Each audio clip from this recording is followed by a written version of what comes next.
Okay, it's March 25th, 2022, and this is 15 York Avenue. We're having the closing on the house today at 12:30, and I'm just doing a quick video to preserve my memories of the house where I lived from 1956 through 1971 when I went to college. This stoop was different from the original one, which was just a concrete stoop where I used to play stoop ball with my friends, throwing the ball at the stoop, and then the people out in the front yard would try to catch it, just in the same rules as baseball. If you catch it on a fly, it's an out. On a grounder, if it makes it past a certain point, it's a single or a double, that kind of thing. So that's the kitchen. Let me turn right here and see the living room first. The fireplace wasn't there originally. That was built in, I'm going to say, around 1985. And the dining room, where there were many years of Thanksgiving dinners and Christmas dinners and things like that. We originally only used it for special events, or actually always only used it for special events, because this was the kitchen, and right over here where the stove is where the original table was, because the kitchen was not this big. It only went to that beam right there. And then in about 1965, my parents had an extension built that you can see right there.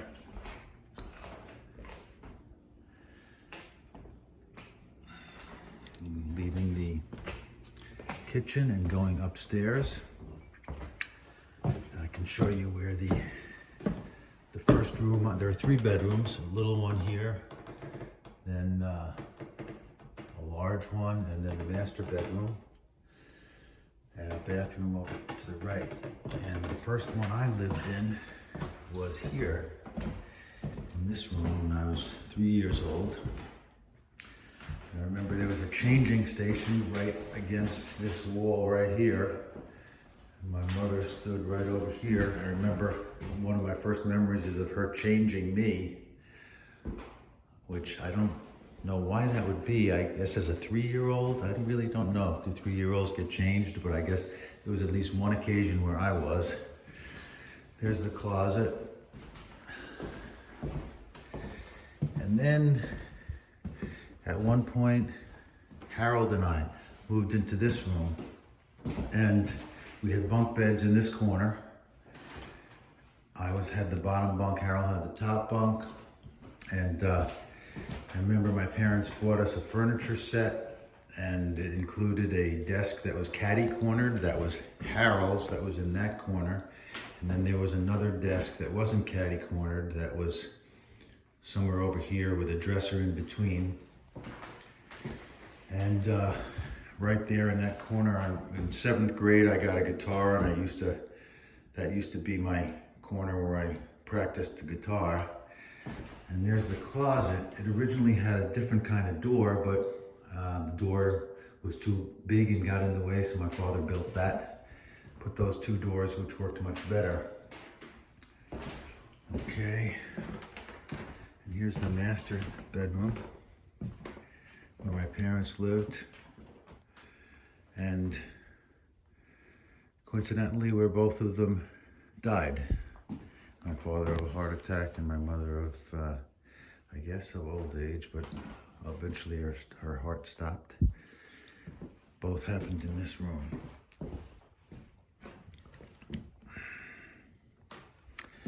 And the bathroom, one of the many things my father refinished. He did the tile work here.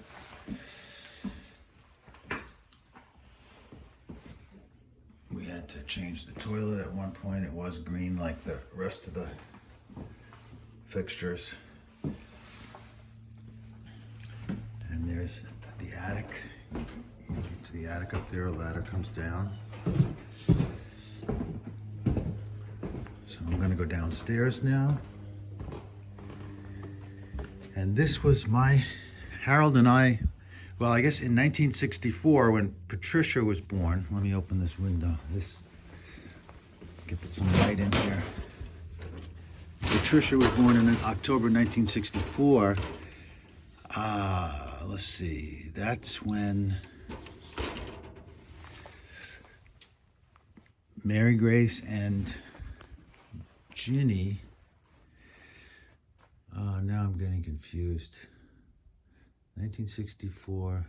Well, at some point, my parents wanted us all to have our own bedroom, and that's partially because my father was in a family of 9 and grew up in a 3-bedroom apartment in the Bronx. So I guess he never had his own bedroom, and it was important to him that we have our own bedroom. So in I'm not sure when it was, but anyway, there was right where you see that brown wood was the entrance was a wall, and on the other side of that side was a closet built for us, and Harold and I lived in this room. In that corner there was a bunk bed, and I remember my desk was right in that corner, and I had a record player over here where I remember the 2 records I listened to most were Abbey Road and Bridge Over Troubled Water. Abbey Road by the Beatles, Bridge Over Troubled Water by Simon and Garfunkel, over and over again. And when I got into high school, 1967, again, my parents wanted us each to have our own bedroom, so I got this bedroom. The bunk beds came apart, and my bed, again, stayed in that corner. I remember right on that shelf, I used to have an old AM/FM radio where I listened to every Sunday night to, was it WBAI, I think it was, the radio station in New York. They had talk radio. And this room here in 1967, when I went to high school, became Harold's bedroom. And that bed wasn't there, but my father pushed the wall out into the garage. So that now on the other side of that wall is the garage. So the car's engine in front goes under that bed, actually. And this was Harold's bedroom. He had his desk right up against that wall, and my father built Harold was into art. He's very artistic, and he built him a desk that actually had a top that came forward. It moved so that you could tilt it up, and it was helpful, I guess, for drawing. Anyway, this was the original laundry room of the house, and right where that window was a door. But when the extension was built in 1965, the door was moved to here, to the patio, and the entrance to the garage was closed off because that was right over here. And let's see, part of that construction was a shower was put in the downstairs bathroom, which this is the back of the shower we're looking at. That's where a freezer used to be kept. So this is the downstairs bathroom, and there's the shower that was built by the people who did the kitchen extension. And here's an interesting thing, a laundry chute that my father built that goes down the laundry room was moved to the basement, and so this actually extends up into the bathroom above that I showed earlier. And so there's a laundry chute in the bathroom above and a laundry chute here that both empty right down by the laundry room in the basement, which I'll show you momentarily. So what else can I say about this? There was originally a patio here, and then my father put the top on it, and then years later enclosed it. So this became a nice extra room in the summertime where my parents came out and watched TV. There's this shed over there. I'll go outside at the end of this and talk more about the shed. Probably jumping around too much, both verbally and with the narration. And with the camera. That wire there is going to my electric car, which is being charged while I speak.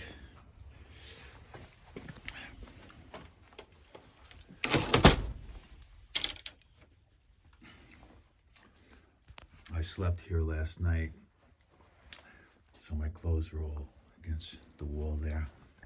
All right, so I'm going to go downstairs to the basement now. The basement was originally unfinished, but my father finished it at some point in about the 1980s. Don't have much light down here, but anyway, starting at the right, there was a table right here, and he built this fireplace that, let me see if I can hold it in.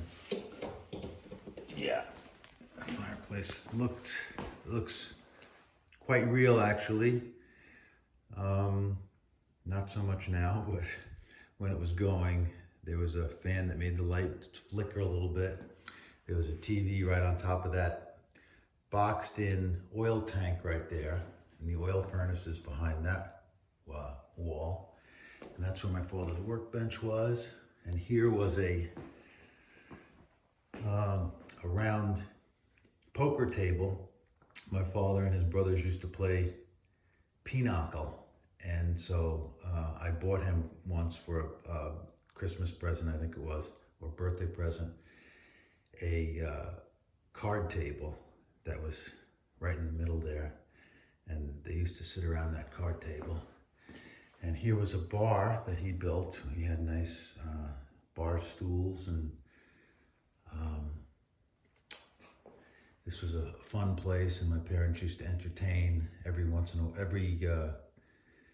few years. The neighbors had a New Year's party, and they took turns. So nobody else had a finished basement like this. So I know that the people were sort of happy when it turned out to be my parents' turn, because of the extra room there was in this house, and also because of my mother's Swedish meatballs that everybody liked. And here's where the laundry room ended up, and still remains.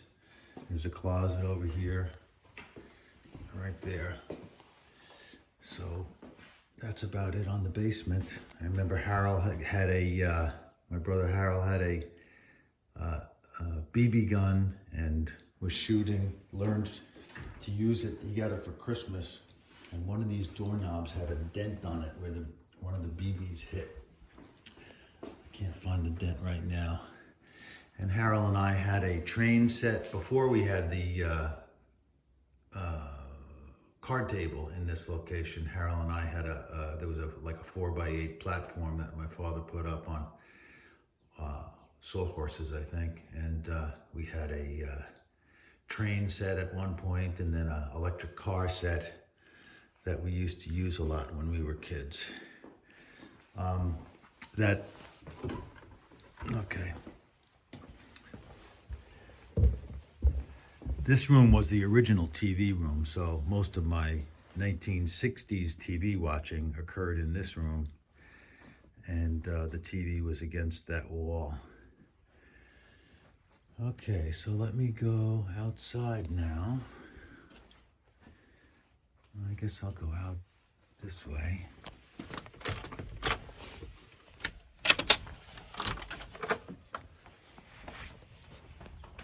Make sure I unlock this.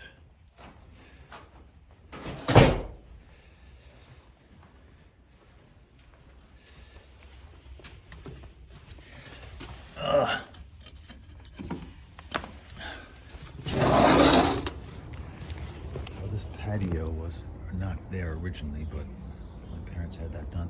Now this shed was built in the early 1960s by my father and his brother Bob, but it was originally right up against the fence.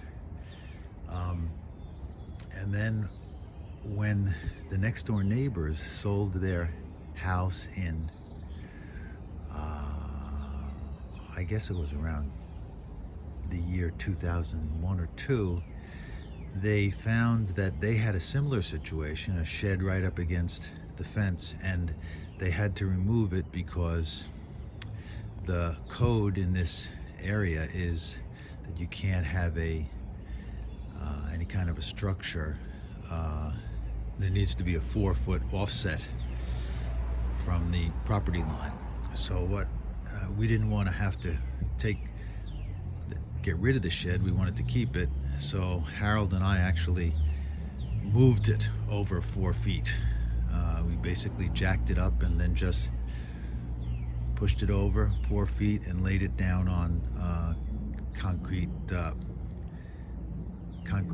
bricks, large concrete bricks that you can see a little bit right there.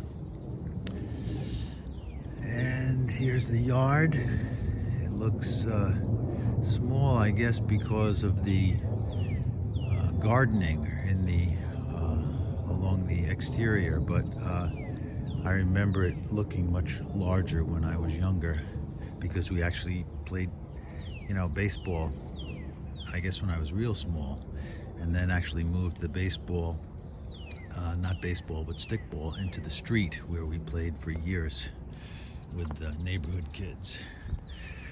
So here's the extension from the outside, and the stairs up there, and around this corner is where, in that corner is where my cat, I had a cat by the name of Candy when I was 12 and 13, and eventually died when I was about 14, I guess, and she's buried in that corner. What else?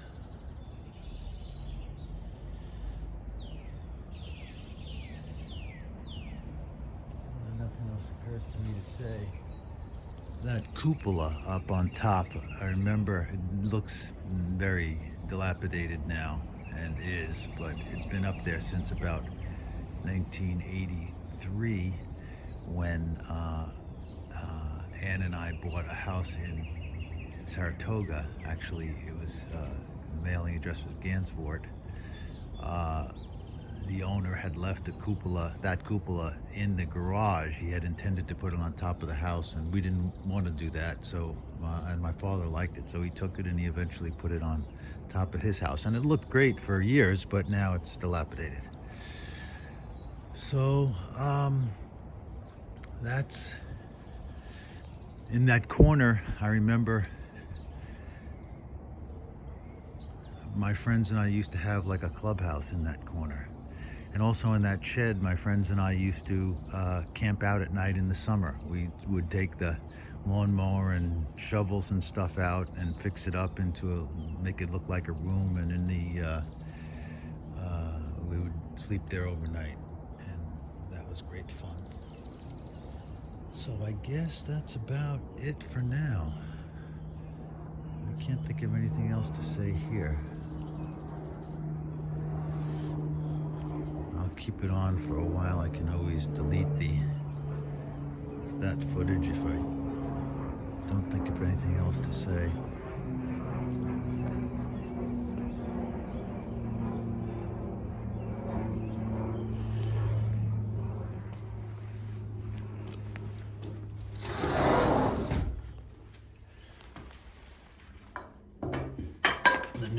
The new owners, or the buyers, I should say, are scheduled to come at 11 o'clock, and it's now about 8:45.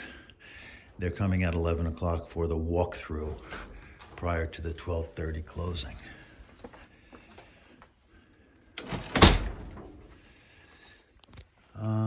What else can I say? Anything, other thoughts in this room?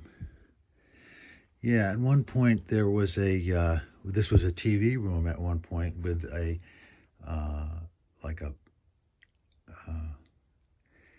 seating along this wall that was L-shaped seating, basically built out of 4x4s and legs under it, and not 4x4s, but plywood. And I remember we had the record player right up there on the left, and you can see that there are that shelving is designed to hold albums. We had albums in there. And I remember sitting here with my friends and listening to albums like Magical Mystery Tour and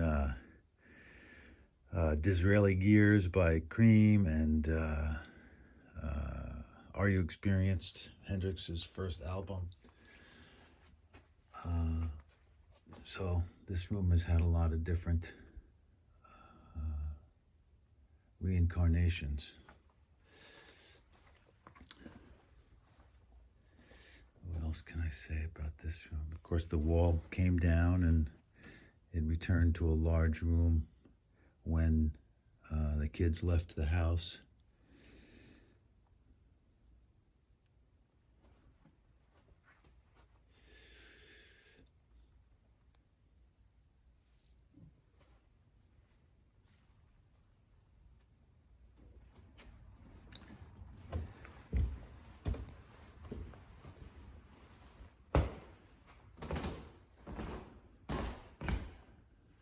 No, I can't think of anything else to say at this point. I should have planned for this, but didn't, and now this is really a last minute thing.